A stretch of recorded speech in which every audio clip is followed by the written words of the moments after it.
What's going on? It's Justeeni here. We're going to be looking at some Poly Titans, um, the super competitive tournament. I'm not in the bracket stage again. I was so close. I was so close. But instead, we're going to see two very strong players in the bracket stage. Ram Dingler, and I'm going to pronounce his name correctly this time. Michko.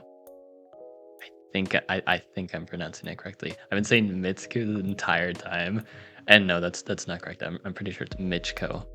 So yeah, they're playing. And I'm gonna show you this game. Hopefully, I have enough time to show the other games because uh, we're in for a long ride, and it's a dry lanes game. So you know it's gonna be the most exciting thing ever. I say with lots of sarcasm, but let's get right into things. So you can see both sides with really good spawns. 5 for Quetzali is amazing, but you also see double level 4 Forge for Chin Chi. Kind of insane stuff, and a really good C2 as well. You can go into hunting archery, or what I would do is Quetzali is just go Diplo. If they rush giants, cloak them, GG. And so no text recap yet, of course, because they want to turn 0 warrior, all that jazz. You see mining for Michko, upgrading the capital. And yeah, there we go, level up turn 4. Kind of developing like you would expect. And then Michko doing the same. A turn behind because mines are slower, but then he gets an Explorer, gets a ton of vision. This is in version 114, so the Explorer is not super amazing. You can see it's kind of doing some suboptimal movements. The V115 Explorer would like uncover like the entire map or something. I don't know, it'd be ridiculous. But these Explorers are not like that, sadly. But Michko gets a really good start, already setting up his forges as you should here. Ram Dingler is going to train some warriors, get expanding. He's going to be able to take the city in the middle, no problem. Now he goes hunting, setting up for archery possibly, but first getting that upgrade. And sure enough, there's the archer. So yeah, these are kind of the two ways you can play Quetzali. But then we see a pop ruin. Turn 6 giant. Oh wait, there's more. He actually goes here. He could have gone here to get a turn 6 double giant, which would be like insane. Instead, he does it like this, in opting to get more eco now and get the giants later. Or does it get more eco now? No, it's actually the same amount of eco. Is that a misplay? I guess he gets the giant there anyway, so he's trying to get more giants in the long term. But now we see Ram Dingler get the Explorer. And we can kind of see Ram Dingler's done a good job at expanding. Taking the city in the middle is going to prove to be pretty important because it's just kind of backing Michko. I have to get used to that. Michko in the corner, which is going to be pretty rough. He has to break through with these giants, but I mean, even against these archers, Ram Dingler only has a few. Michko has already 3 giants and not even very far away from your 4th. So these archers are going to be good. Again, I think Ram Dingler needs to save for diplomacy and just start attacking the city like crazy, because these giants are very scary, but they don't have support. And if you can sneak just one cloak in before they have support, that cloak is going to spawn a ton of daggers. It's going to steal a ton of economy, allow you to get another cloak, and then another cloak, and then you can make a cloak chain and win the game. But as a bit of a spoiler alert, things don't end so prematurely like that.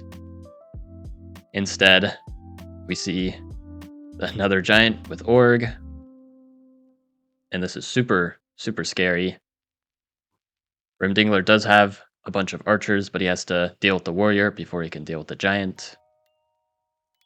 But he does have more archers. Michko going for the siege here, and this is actually a problem. Doesn't go for the siege here because he can't. The defender is too strong.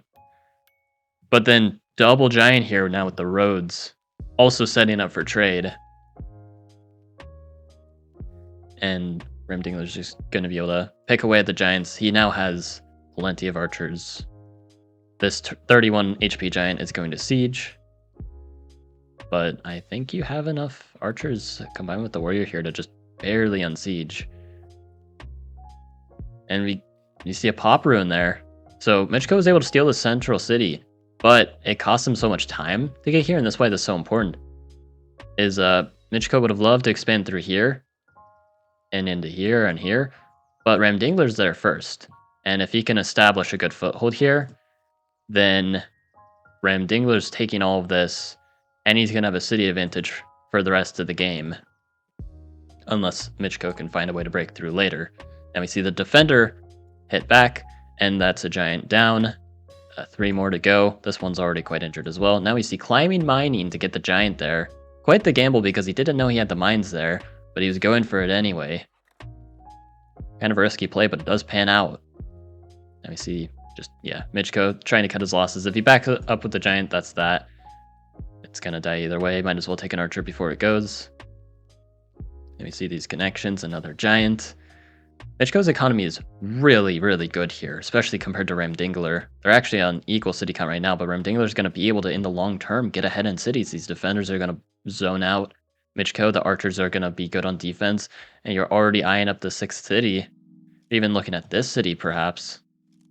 And if Michiko's only stuck on 5 cities and you have the rest of the map, surely that's enough to win. Because it is a drylands map, and keep in mind on drylands maps, city count is king. That is the most important thing on a drylands map. On other maps, there's actually nuance, and city count is not the most important thing, but we're looking at a drylands map. So that's how things go. But Michiko's going to try and take this city. If he can take this city, that's going to be very, very helpful. But Ramdingler is just going to poke away at the giants. Can he unsiege? And it looks like he has the Park of Fortune. He was saving it the entire time. But is it going to be enough? He gets the unsiege, but there's still 2 giants, 2 swords, a warrior, and a rider, given most of those units are injured. But is it going to be good enough? And barely, just barely. This is exactly enough to kill the giant for the re-siege. And Michiko takes this. Now he's looking at a good city count. And another giant in the middle. Further pressuring. And these riders, if they can just break through these defenders, can start to poke away at the archers. And Ramdingler's going to have some serious issues here. But yeah, turn 14, it looks like a lot of things are happening. But this game will not end for quite a while. Now we see forestry. Maybe you guys know where this is headed. Gate of Power. Michiko sacrificed too many units. And now Ramdingler can go for the 2nd unsiege. But Michiko is going to be able to take that village. So he's going to be sitting pretty on 6. Looking at this one for 7. But Ramdingler is also there with his own giant, so it's not going to be easy to take that. And Ramdingler is looking at a city advantage, even if Michiko takes this. So if we look right now, Ramdingler is definitely getting this city, this city, this city, this city, this city. That's 5, 6, 7. He's going to be up at least 1 city. If he takes this city away from Michiko, and he's up 3 cities, because it'd be 6 to 9. Nice. We get another giant here. Ramdingler just needs to hold on, play good defense, because in the late game, the city advantage is just going to be too much. But Michiko's going to fight. He's at the city disadvantage. He needs to play aggressive, but he is able to play aggressive. He has a lot of riders. Now he's going for trade, so he can get as many stars as possible. He wants to be able to spam knights, take care of the archers. He's going to need economy to do that. So that's exactly what he's doing. He's got a nice 39 star per turn. To Ramdingler's only 35. Michiko also backs away from the city, allowing Ramdingler to take it if he so desires, and Ramdingler will not hesitate. And yeah, Ramdingler trying to continue to develop. Goes for a border growth because he's got nice prospects of the giant there. And yeah, now we see Shib as expected. And Michiko's got to break through. he does not break through, then Remdingler will win. And the rest of this game is basically just going to be, can Michiko break through? Remdingler's just going to be playing defense. But you can kind of see, I guess, some notes to take with his defense. Remdingler is playing defensively, but he's also taking any chance he can to pressure. Because anytime where you are pressuring, that's forcing the opponent to stop attacking and acknowledge what you're doing. This is a way of playing an active defense. You're basically defending by attacking. You know, the best defense is a good offense. And now we see a cloak here, getting ready to cloak chain on this city, like so. Really short journey, but the knights are going to go in, they're going to chain the archers. And Remdingler still doesn't have roads, by the way, or even riding. So he's really relying on these archers for defense, and without the archers, these giants are just going to pulverize everything. But the defenders are kind of helping, blocking the knights, blocking the riders. And then we see another kill there.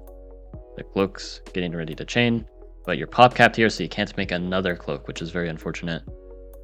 Now we see riding pre-cap, and yes, Remdingler has secured the city. Gets an explorer, see what's up. He doesn't quite have Eye of God, but he does get another population that is useful. And yeah, now he's got the riders. How do you defend here? We see a knight chain, not going for the siege yet because it's just not going to hold. Try to clear out all the units first. Very sensible. Now we see forestry.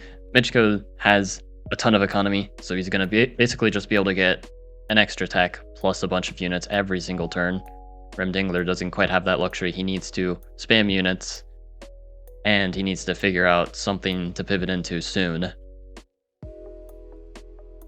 But yeah, this cloak chain, while good, unfortunately gets completely chained because Michiko very smartly chopped his forests. So the cloak chain actually is not going to be enough. Usually the cloak chain is quite decisive, but because Michiko has trade and chivalry, it's actually not going to get the job done. It's helpful to deny some income from Michiko and to get some economy yourself from the cloak chain, but you do need to do a bit more. And now actually this giant's going to fall. The city's looking very weak here. Michiko gets another border growth. Again, continuing to develop that economy. Snag the ruin there that he just got vision of from the border growth. Now we see road ruin. That's amazing here.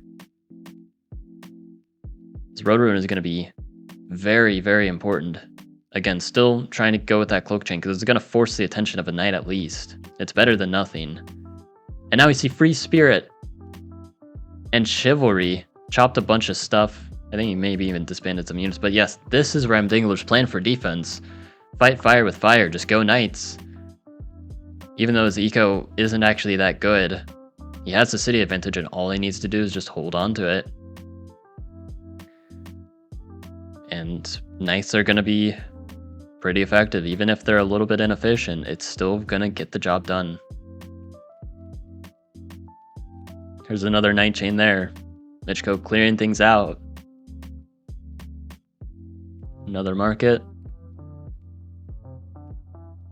And then this giant is soon going to die as well. But now the knight chain going in, chaining a ton of units. Oh my goodness. Massive chain. I'm sure this definitely surprised Michiko. How does Remdingler even have the ability to afford knights here? I mean, mostly thanks to that road ruin that he got. And this is going to just... Now the defense looks pretty solid, but you can hold on defense. But can you actually win the game? And yeah, you might... That's going to be why this game takes so long, because from this point on, this entire game is just a knight spam fest.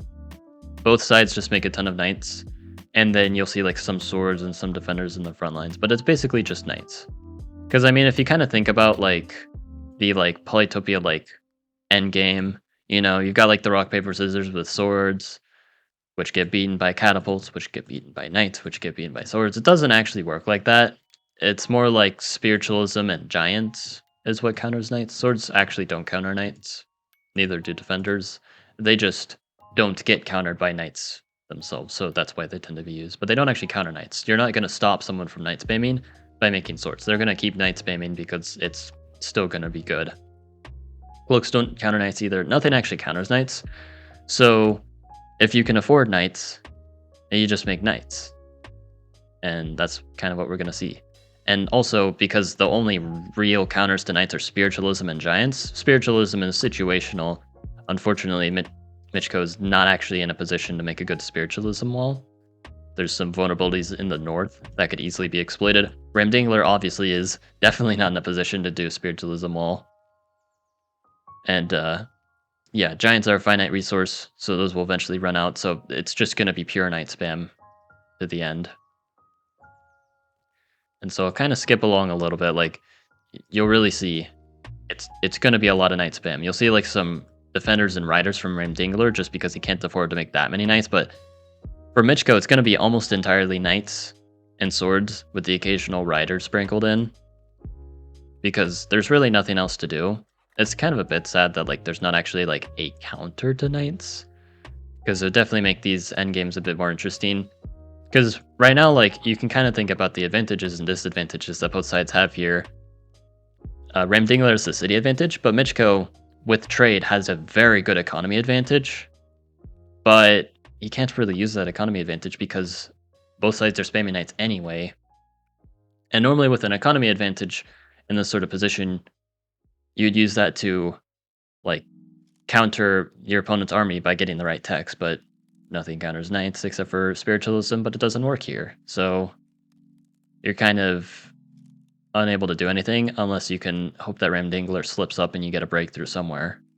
But despite this scary looking double siege here, there actually will never be a single breakthrough for this entire game. Michiko's just going to try to force the mistake. This is a live game, by the way, and this live game lasted about 3 hours, but it's just both sides try to chain each other, and yeah, the siege looks scary, but there's farming with barely enough stars to unsiege. Yes, this is a live game, by the way. This is really impressive that he's able to just barely hold on here, just to chop a little bit to train units. But yeah, things go along. More knights.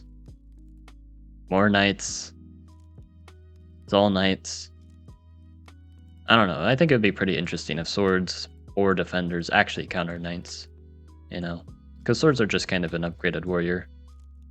And yeah, if swords could actually counter knights, endgames might be a little more interesting than this, Andre. I mean, even on other maps, like late game in general in Polytopia, I find to be very boring. Because on late game with other maps, it's like, okay, swords still suck because catapults and bombers are now better. But like, yeah, something swords suck at late game. You can like see some swords here and like you can pressure with them, but you're just gonna use knights anyway to beat the swords. Like Michiko's really trying to everything he can. Like he's trying to spam swords and it actually just doesn't work at all. Like nothing comes of it. He gets more giants. This continues on. But eventually Ramdingler builds up enough units to where he has a stable defense, and he slowly gets his economy going until eventually he's in a position where he can get like markets and stuff. And then now he's just strictly better and will eventually win the game through, believe it or not, knight spam. And also like the occasional cloak if need be. Michiko actually goes for cloaks himself. And yeah, unfortunately, cloaks don't counter knights. There's just no counter to knights, so very smart actually for Ramdingler to go with knights as like a long-term defensive option, because it ended up being a very long game where Ramdingler was very much struggling with economy, but like he's down in economy still, by the way, despite a city advantage, and it's turn 42. And just continues to go on. Michiko just cannot convert this economy advantage in any way. And eventually the city advantage is gonna turn into something. But yeah, if I were to show this entire game, we'd be here a while. So yeah, things continue to happen. Eventually, Michiko can no longer defend. And that's that. Michiko has like all these stars, but just doesn't have a way of outmaneuvering these knights because they're pretty much impossible to counter in the late game, with their main weakness just being they're hard to get. But yeah, truly the game of all time. I think I will have the time for the other games in this set, so I'll go ahead and cut to that. Alright, so these ones I have not watched. This one's on Arky now, and so Rem Dingler now has Chinchi, and Michiko has Quetzali. Of course, Chinchi hosting because Chinchi is weaker. And yeah, we'll kind of see how things play out. Again, I haven't actually seen this one yet. I had to see the 50 turn game because I'm like, oh my goodness, 50 turn game. And sure enough, it's actually quite boring because it's just knight spam the whole time. So we see fishing. Really surprising. I guess your resources are quite bad here. Whereas Quetzali can just go into Org, upgrade 2 cities, and then go into fishing later. So this is very rough for Chinchi, just from the looks of things. And Quetzali getting the early meeting stars, now getting an Explorer. Yeah, I'm gonna be so excited with the playing around with the version 115 Explorers. Oh my goodness. Just every time I see an Explorer in these games, I'm just like thinking about that. Like, man. But this just looks like a phenomenal position. Quetzali's got defenders, which are better. He's kind of just got everything. I'd be very surprised if Ram Dingler can pull anything here. Maybe you can get an early giant. Because I don't really see how Quetzali's getting their giant. But I don't see where Chinchi's getting their giant either. Unless you get like a pop ruin. Do we see? Meditation. That's not going to do it. Very, very unfortunate. You can get some nice level 3 cities, but unfortunately you are just far behind Quetzali here. Quetzali's already getting sailing, getting ruins. And this is very unfortunate. Chinchi trying to do everything they can, but Ram Dingler cannot Ram Dingle here. The city's gone, and that's that. So that means it's 1-1 in the set because Ram Dingler won the first one, so I'll cut to the next match then. Alright, so this one, Polaris versus Aquarion on continents, and Michiko is the one with Polaris. Now, I'm not too familiar with this matchup, but I'm pretty sure Polaris is favored. So I have no idea why Polaris is hosting in it. I don't know who decided on that. But yeah, Polaris is hosting this. This seems like it should be pretty one-sided, yeah. Unless I'm missing something. I'm not an expert on this matchup, but I'm pretty sure Polaris is just better in this matchup. You see a Riding Rune from Polaris, a pretty mediocre spawn, but Riding is actually not too bad here. Because you can use that with Moonies to expand if you want to go like Polarism, skip sledding. I don't think you usually want to skip sledding though, because that leads to nav and stuff like that. See, Aquaculture Rune, oh my goodness. Both sides very slow to expand, but getting a useful ruin. And they're both gonna use it. We'll see what happens. Aquaculture Rune is huge for Aquarion, because they always want that aquaculture ASAP. Now we see roads. Now riding from Aquarion. That sword and that Mooney is just going to expand like crazy. Yeah, really slow development from the Polaris actually. But we'll see if the roads kind of makes up for it. Now we see waterways, so both sides going into a lot of techs early on because you can kind of get away with that on these Conti maps. And both sides also taking advantage of their very good expansion abilities on this map. Polaris just doesn't care about water, just freezes it. Aquarion also just doesn't care about water, just swims. That's what the tribes do. Crazy. It's like they're both the 2 best tribes on continents. And yeah, they do their thing. So now, Ram Dingler getting Explorers, seeing what's going on. Polaris is not going to have that same luxury of firing off Explorers to meet the opponent because, as you guys might know, or maybe you don't know, Polaris Explorers cannot go on water ever because you don't have a tech that allows you to move on water. You don't have like a fishing, well, you don't have like any water movement tech, but Aquarion does, of course. So just kind of more expansion. We're going to see Grand Bazaar very soon. We see our first Gami. Probably the first of quite a few. And again, Michiko just going full workshops here. Explorers are just not going to be good. And based on the looks of things, like city count wise, we have 6 apiece. It might actually just be an even city count. And yeah, Michiko's doing a great job stepping on the starfruit. Does he have sledding at this point? I guess we'll see. But yeah, both sides kind of developing in very similar manners, despite them being pretty different tribes. We see a park. Oh, that's really smart. I was thinking that's a misclick. I don't think that's a misclick.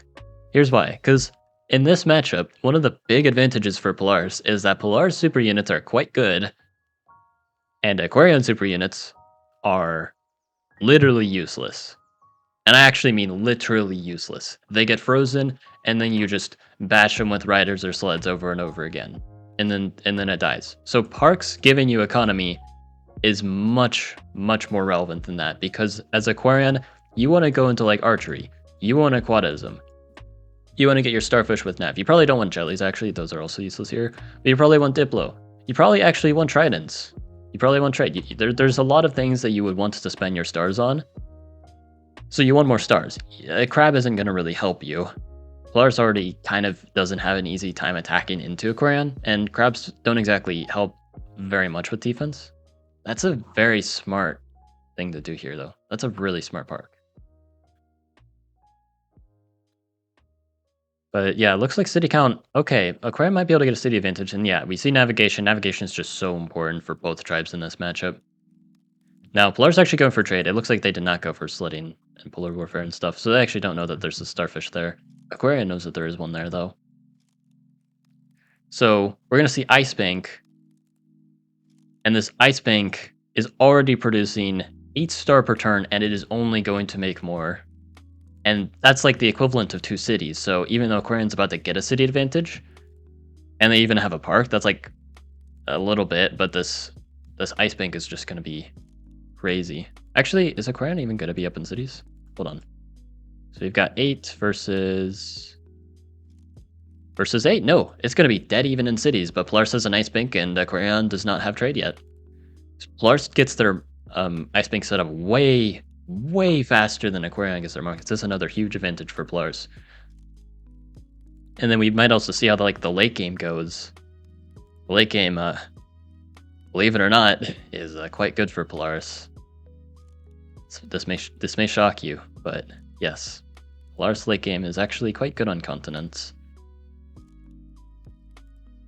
Now, Aquarian has access to markets, but good luck getting markets as Aquarian, because that involves you getting something like construction or math, which you're never in a million years getting as Aquarian, and then getting trade, and then placing markets. But yeah, we're going to see. I'm pretty sure Polaris is just going to win this. Again, this is already a good matchup for Polaris. They have host advantage, and it's an even city count. You have the Ice Bank. This is just it's just a better position for Polaris here. And Aquarian can't really do anything about it. Polaris gets another Mooney. This is actually a really terrible Mooney, because it's just going to die. I think the siege does not hold, but you do some nice damage. And yeah, 2 parks. Unfortunately, that is not nearly as good as 1 Ice Bank. And again, as long as Polaris can defend and start to spread their ice, they're probably going to get a... no, not a border growth. Go pop growth. Get their Gami. And then they're going to start spreading a bunch of ice here. And yeah, Polaris is just up 12 star per turn here. But Aquarian has gotten nav, and they've gotten some good payoff there, but that's only going to help in the short term. That long-term economy is going to make a difference, especially with both sides being tight on cities here. Polaris is definitely, prematurely expanding. It's a lot easier to tell when you can see both sides. But I think Polaris should just mostly be focused on building up units here, and then going into, knights and stuff. Or even ice archers. I don't think ice archers are actually that good here, but But knights seem pretty sensible. Unfortunately, you do have to place a road to connect. It always seems to do that like during your turn instead of like before your turn, which is weird.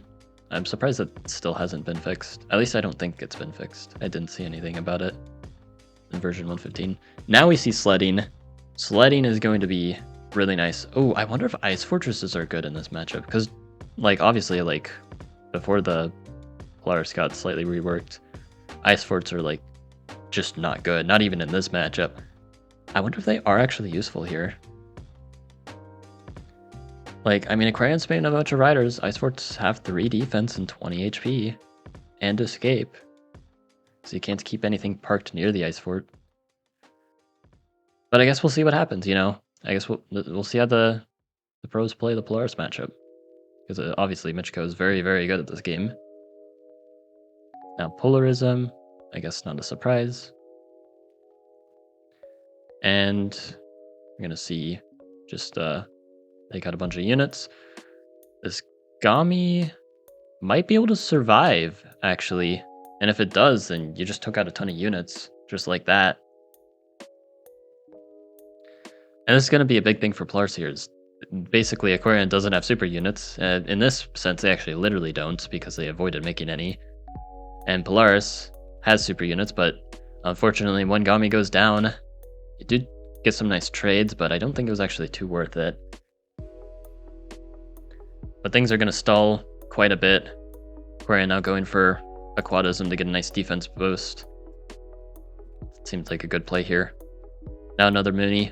Take out a bunch of amphibians. I'd imagine this game's going to take quite a while. This might be a very long video, but that's fine. You guys enjoy the longer videos sometimes. And this is like pro level gameplay.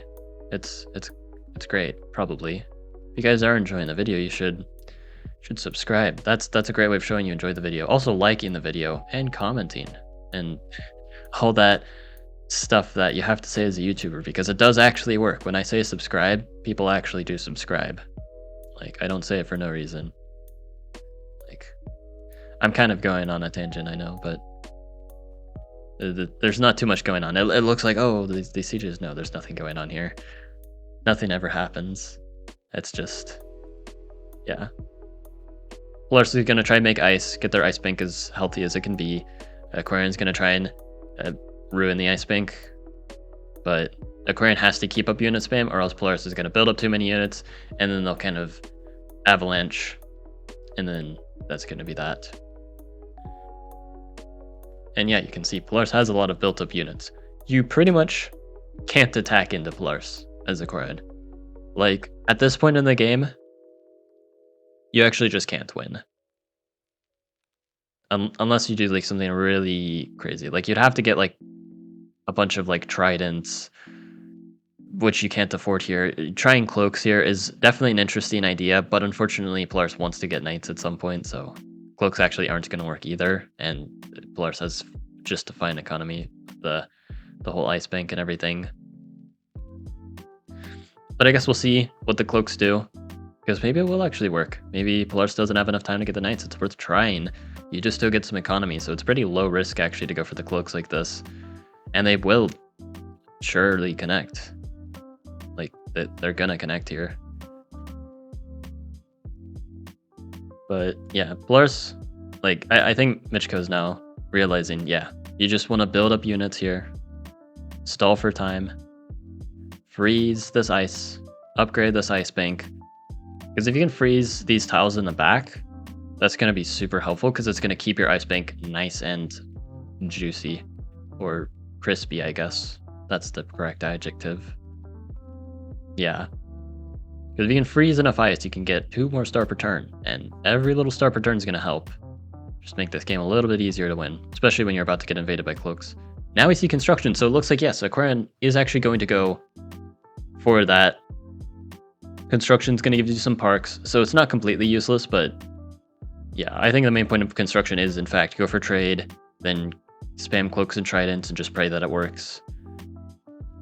Like, I just can't think of anything else like you would, because jellies don't work, those get frozen. Swords are even worse than jellies. What do you actually do as Aquarion? I think pure Trident spam is the only way. But you need economy to do that. We see the cloaks go in. And if Michiko plays this correctly, actually, I'm pretty sure he can actually use these daggers in his favor. Which sounds a little crazy, but I'm going to see if Michiko sees the line. So he's going to take out these daggers. And yes, he's going to do it. Using the daggers as kind of a shield. Is he going to chain them, though? Oh, he is. I think this is a mistake. Because you can actually see these daggers here. These are perfectly placed to get in the way of not only just like these riders, but any future cloaks aren't going to be able to connect. And if you do like have a cloak connect, it's actually just going to make a shield of daggers. This Gami's just going to be here constantly freezing. Now you would have to buy archers to have any chance of breaking through. Once you see the archers, then you chain everything. So you just kind of force Aquarion to invest in some things and then invalidate that anyway. But it looks like Michiko does not go for that. But we are going to see these knights just make like quick work of these daggers. It is going to like hurt Michiko's economy to keep getting cloak chained like that. But it looks like Michiko's going to be set up for the counterattack. He does have knights, and those are going to deal a lot of damage. Ramdingler's, how do you even play around knights against Polaris? Like, this has been like a historically very strong thing to do with Polaris, like since like before the naval update. Knights are a very effective finisher because how do you play around chains? You have to just always have your units spaced. Because Polaris could just freeze at any moment. It's hard to stop them from doing that. But we'll see how much damage Ramdingler can do here. If you can take out the Gami, you can take out the Gami here. But that's leaving your units open for another chain, but is this going to be enough? See another breaking the ice there. And then we see border growth trying to grab some space. Interesting. And we see another Gami freeze, take out a bunch of stuff. Another, again, these night chains just come out of nowhere. Like, yeah, there's a night chain there. Cloak is likely right there from Michiko's point of view.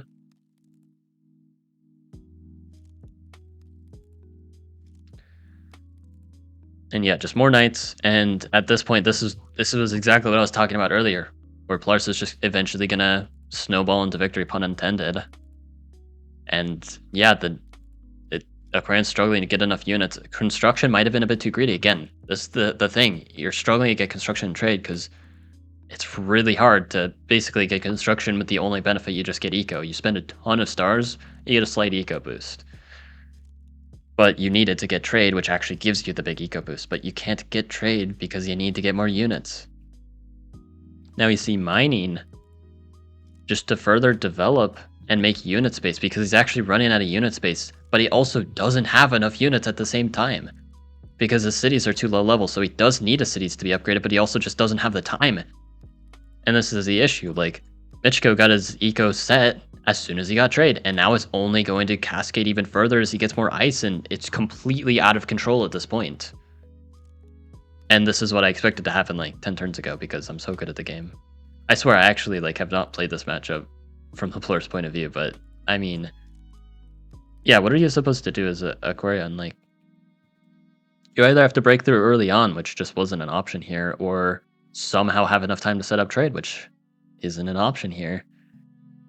Like, Polaris had host advantage to really make sure you can't beat him early, and it's continent, so it's really hard to deal with Polaris early. We see the Jelly get some good spawn damage, you know, that's absolutely worth something, but the Jelly is just going to get frozen, you're going to see, because Jellies are normally Aquarion's one of Aquarion's biggest assets here, but you know, you can do some here because that Jelly didn't get frozen. Oh my goodness, but this is just brutal. Everything is falling apart for Aquarion here, and surely they just resign soon. Like, everything is crumbling. You can try to push a super unit if you want, get a crab. It's not going to help you. Like, when you're in this position where Polaris is breaking through and attacking you, you have to hit the resign button. There's no way to win. That's just it. You call it there. And things are only going to get worse. Polaris' economy is going more out of control. They can get a border growth in the city if they want, but they're not going to because they don't want to get, like, more cloak value. There's another cloak coming in, but again, the unit advantage for Polaris is just simply way too much here. And you are losing cities here. You can pop a crab, but now things are just immensely in the Polaris' favor. I don't think I even need to show the rest of this. Like, Rimdingler tries to hold on for another turn, but obviously it doesn't work. And that's that. Yeah, I've never seen an Aquarium v Polaris, but it kind of played out exactly how I expected it to. But yeah, a very long video this time. But hope you guys enjoyed. Like and sub, and have a good one.